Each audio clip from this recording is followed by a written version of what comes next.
Welcome back to Prime Time. I'm Brian Ades, and today we're continuing our conversation with Scott Schomer of the Schomer Law Group, who focuses on estates, probate, and conservatorships. Let's say I, unfortunately, pass away before the time I'd like to. What is probate? Excellent question. Probate is an orderly court process where we wind down the affairs of a deceased person called the decedent. If you don't have an estate plan, if you don't have a plan, or all you have is a will, you are most likely going to find yourself, or your heirs will find your estate in probate court, having your assets subject to probate. It's the government's plan of last resort. The reason you want to avoid probate, Brian, is there are a number of problems, but the two big ones are cost and delay. On average, in Los Angeles County, it takes a minimum of 9 months, if not closer to a year and a half, to process somebody's estate through the probate process.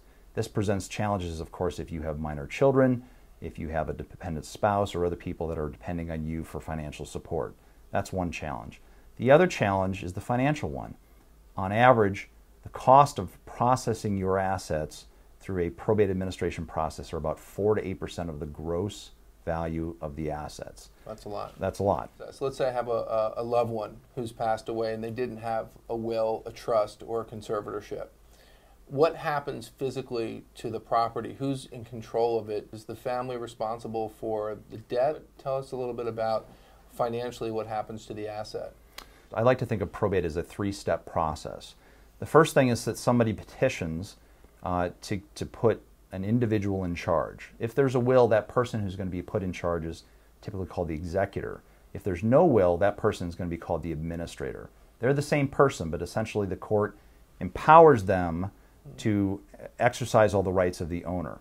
Once the administrator or executor is in charge, they typically take at least about 4 months to deal with, process the estate, pay the bills, deal with the creditors' claims, those types of things. And then after that 4-month period, the administrator or executor can then petition to close and distribute the estate. So who's in charge? Well, the administrator or the executor would be the person in charge, but one of the challenges you face is that it typically takes about 4 to 6 weeks before you can even get an administrator appointed unless there's some type of emergency. So all the bills, all the debts, all the interests continue to accumulate. Somebody has to address them, and the court system is just sort of a slow method to do it.